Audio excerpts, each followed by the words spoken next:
नमस्कार, चुनावी विश्लेषण में आपका स्वागत है। और असम को लेकर विधानसभा चुनाव की जो तैयारी है और असम में अगली सरकार किसकी बनने जा रही है, क्योंकि असम को लेकर जो विधानसभा चुनाव का ओपिनियन पोल सामने आ रहा है उसको लेकर काफी महत्वपूर्ण आंकड़े हैं और बड़ी पार्टियों में खलबली दिखाई दे रही है।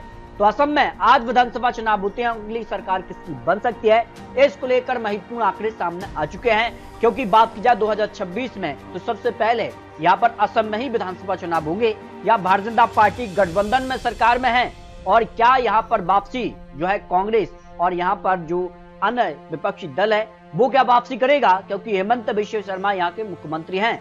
तो असम को लेकर महत्वपूर्ण आंकड़े इसलिए भी माने जा रहे हैं क्योंकि असम में भारतीय जनता पार्टी को पूर्ण बहुमत नहीं मिला था 2021 विधानसभा चुनाव में। तो क्या इस बार पूर्ण बहुमत मिलेगा या फिर कांग्रेस वापसी करेगी, इसको लेकर पूरे आंकड़े यहाँ पर सामने आ चुके हैं। तो भारतीय जनता पार्टी ने यहाँ पर 60 सीटों पर जीत हासिल की, जबकि 64 सीटों पर यहाँ पर बहुमत का आंकड़ा मिलता है, यानी 4 सीटें भारतीय जनता पार्टी पीछे रही थी, जबकि कांग्रेस ने 29 सीटें हासिल की थी और AIDF यहाँ पर जो है 16 सीटें। और माना यह जा रही कि क्या कांग्रेस और AIUDF जो पार्टी है वो क्या गठबंधन करेगी, क्योंकि एनडीए ने यहाँ पर AGP यानी असम गण परिषद और UPPL जो पार्टी है उसके साथ भारतीय जनता पार्टी एनडीए का गठबंधन है।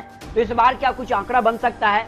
प्रमुख जो पार्टी है वो यहाँ पर भारतीय जनता पार्टी और यहाँ पर कांग्रेस पार्टी। इसके अगर बात की जाए तो यहाँ पर AIUDF जो पार्टी है वो यहाँ पर मुख्य पार्टी के तौर पर दिखाई दे रही है। लेकिन माना जा रहा है कि कांग्रेस का क्या AIUDF का जो गठबंधन है वो यहाँ पर क्या बनेगा, ये काफी महत्वपूर्ण। अगर ये गठबंधन बन जाता है तो फिर काफी महत्वपूर्ण आंकड़े असम को लेकर सामने आ रहा है, फिर बड़ी पार्टियों में खलबली देखने को मिल सकती है। तो असम को लेकर बात की जाए जो ताजा सर्वे के आंकड़े उसमें भारतीय जनता पार्टी को यहाँ पर लखीमपुर की 4 विधानसभा सीटों में से भारतीय जनता पार्टी 2 सीटों पर कमल खिला रही है और 2 सीटें इंडिया गठबंधन के पक्ष में जा सकती है। इंडिया गठबंधन की अगर बात की जाए तो AIUDF की पार्टी है वो प्रमुख पार्टी यहाँ पर मानी जा रही है अगर गठबंधन बन जाता है, जो महत्वपूर्ण आंकड़े सामने आ रहे हैं। कार्बी आंगलोंग के 3 सीटों में से भारतीय जनता पार्टी एनडीए को 1 सीट, जबकि इंडिया गठबंधन को 2 विधानसभा सीटें, अन्य पार्टी यहाँ पर 0 सीट पर सिमटती नजर आ रही है। चिरांग की 2 सीटों को लेकर बात की तो भारतीय जनता पार्टी को 1 सीट, इंडिया गठबंधन को भी 1 सीट यहाँ पर मिलती नजर आ रही, जो ओपिनियन पोल के आंकड़े सामने आ रहे हैं। इसके अगर बात की कामरूप ग्रामीण की 4 सीटों में से भारतीय जनता पार्टी को सबसे ज्यादा 3 सीटें, जबकि इंडिया गठबंधन को 1 विधानसभा सीट यहाँ पर मिल सकती है। करीमगंज की अगर बात की 5 विधानसभा सीटों में से तो भारतीय जनता पार्टी को 3 सीटें, इंडिया गठबंधन को 2 सीटें और AIDF को कुछ 0, अन्य पार्टी को भी यहाँ पर 0 सीट यहाँ पर मिलती नजर आ रही है। इसके अगर बात किया कछार के 7 सीटों को लेकर तो भारतीय जनता पार्टी को 3 सीटें, 3 सीटों पर ही इंडिया गठबंधन और 1 सीट यहाँ पर AIDF के पक्ष में जाने की संभावना ओपिनियन पोल में दिखाई दे रही है। जबकि बात की जाए हैलीकांडी की 3 सीटों में से भारतीय जनता पार्टी को 1 सीट, इंडिया गठबंधन को 2 विधानसभा सीट यहाँ पर मिल सकती हैं। तिनसुकिया की 6 विधानसभा सीटों में से अगर बात की जाए भारतीय जनता पार्टी एनडीए को 2 सीटें, इंडिया गठबंधन को 3 सीटें और 1 सीट यहाँ पर AIDF या फिर इंडिया गठबंधन के पक्ष में ही यहाँ पर जाती नजर आ रही है। भीमा आसाव की 1 सीट को लेकर बात की तो भारतीय जनता पार्टी एनडीए का पलड़ा यहाँ पर भारी नजर आ रहा है। सोनेतपुर की 5 सीटों को लेकर बात, भारतीय जनता पार्टी एनडीए को 3 सीटें, इंडिया गठबंधन को यहाँ 2 विधानसभा सीटों पर जीत की संभावना ओपिनियन पोल में दिखाई दे रही है। नलबाड़ी की 3 सीटों का जो ओपिनियन पोल, इसमें भारतीय जनता पार्टी को 2 सीटें और इंडिया गठबंधन को 1 विधानसभा सीट यहाँ पर मिलती नजर आ रही है। दरांग की 4 सीटों को लेकर बात की तो भारतीय जनता पार्टी को 1 सीट, जबकि इंडिया गठबंधन का 3 विधानसभा सीटों पर पलड़ा भारी नजर आ रहा है। जोरहाट की 5 सीटों को लेकर बात की जाए भारतीय जनता पार्टी को 3 सीटें, इंडिया गठबंधन को 2 सीटें, यानी कांटे की टक्कर एनडीए और इंडिया गठबंधन में देखने को मिल सकती है। धूपगढ़ की 7 सीटों को लेकर बात की तो भारतीय जनता पार्टी को 3 सीटें, 3 सीटों पर ही इंडिया गठबंधन के बीच कांटे की टक्कर यहाँ दिखाई दे रही है, जबकि 1 सीट अन्य पार्टी के पक्ष में जा सकती है या फिर AIDF के पक्ष में यहाँ पर जा सकती है। शिवसागर की 4 सीटों को लेकर बात किया तो भारतीय जनता पार्टी को 2 सीटें, इंडिया गठबंधन को भी 2 विधानसभा सीटों पर जीत की संभावना ओपिनियन पोल में दिखाई दे रही है।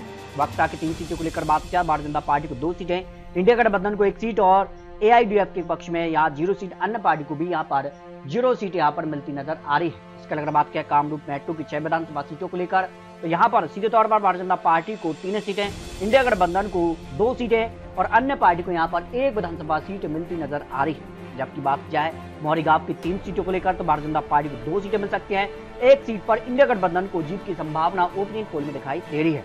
पश्चिम कार्बी आंगलोंग की 3 सीटों को लेकर बात किया है तो भारतीय जनता पार्टी को 1 सीट, इंडिया गठबंधन को 1 सीट और 1 सीट AIDF के पक्ष में यहाँ पर जाती नजर आ रही है। त्रिकोणीय टक्कर यहाँ पर देखने को मिल सकती है। बरपेटा की 6 सीटों को लेकर बात किया भारतीय जनता पार्टी 2 सीटों पर कमाल खिला रही है, 3 सीटों पर इंडिया गठबंधन का पलड़ा भारी है और 1 सीट यहाँ पर AIDF के पक्ष में यहाँ पर जाती नजर आ रही है। जबकि दक्षिण सालमारा की 2 सीटों को लेकर तो भारतीय जनता पार्टी को 1 सीट, इंडिया गठबंधन को भी 1 सीट यहां पर मिलती नजर आ रही है। विश्वनाथ की 3 सीटों को लेकर बात की जाए, भारतीय जनता पार्टी को 2 सीटें हैं, इंडिया गठबंधन के पक्ष में 1 विधानसभा सीट यहां पर मिल सकती है। जबकि नागांव की 8 सीटों को लेकर बात की तो भारतीय जनता पार्टी 5 सीटों पर कमल खिला रही है, इंडिया गठबंधन को 3 विधानसभा सीटें, अन्य पार्टी को यहाँ पर 0 सीट मिल सकती है। जबकि कोकराझार की 3 सीटों को लेकर बात की भारतीय जनता पार्टी को 2 सीटें, इंडिया गठबंधन के पक्ष में 1 सीट यहाँ पर मिल सकती है। जबकि गोलपाड़ा की 4 सीटों को लेकर बात की जाए तो भारतीय जनता पार्टी को 3 सीटें, इंडिया गठबंधन के पक्ष में 1 सीट और अन्य पार्टी को यहाँ पर 0 सीटें मिलती नजर आ रही है। चराईदेव की 2 सीटों को लेकर बात की जाए, भारतीय जनता पार्टी को दोनों सीटों पर जीत की संभावना ओपनिंग पोल में दिखाई दे रही है। यहाँ पर बुकाई गांव की 3 सीटों को लेकर बात की जाए, भारतीय जनता पार्टी को 2 सीटें, इंडिया गठबंधन को 1 सीट पर जीत की संभावना है। धुबरी की 5 सीटों को लेकर बात की जाए, भारतीय जनता पार्टी 2 सीटें, जबकि इंडिया गठबंधन को 3 विधानसभा सीट यहाँ पर मिल सकते हैं। होजाई की 3 सीटों को लेकर बात की जाए, भारतीय जनता पार्टी को 2 सीटें, इंडिया गठबंधन को यहाँ पर 1 सीट मिल सकती है। तो इस तरह से अगर बात की जाए तो असम को लेकर 126 विधानसभा सीटों का जो ओपिनियन पोल सामने आ रहा है, उस हिसाब से बात की जा रही है, भारतीय जनता पार्टी एनडीए को 67 सीटें मिलती नजर आ रही है। 64 सीटों पर जो पूर्ण बहुमत आंकड़ा है वो फिलहाल एनडीए के पक्ष में जाता नजर आ रहा है। जबकि इंडिया गठबंधन को यहाँ पर बात की जाए तो 53 सीटें, जबकि एआईडीएफ को 5 सीटें, अन्य पार्टी को 1 सीट जा सकती है। लेकिन माना जा रहा है कि क्या एआईयूडीएफ का जो यहाँ पर दल है वो क्या इंडिया गठबंधन में मिलकर चुनाव लड़ता है, तो ये आंकड़े यहाँ पर बदल सकते हैं। तो असम को लेकर काफी हलचल दिखाई दे रही है। असम में अगली सरकार किसकी बनेगी, आंकड़ों के हिसाब से एक बार फिर से एनडीए यहाँ पर कमल खिलाता नजर आ रहा है। लेकिन गठबंधन किस कार से बनते हैं और असम को लेकर क्या बड़ी घोषणाएं होती हैं, उसके बाद यहाँ पे बदल सकते हैं। तो असम को लेकर आपको क्या लगता है, असम में अगली सरकार क्या एनडीए की बनेगी या फिर इंडिया गठबंधन की, इसको लेकर अपने रख सकते हैं। मिलते हैं और लेटेस्ट और महत्वपूर्ण विश्लेषण के साथ, तब तक लिए जय हिंद, जय भारत।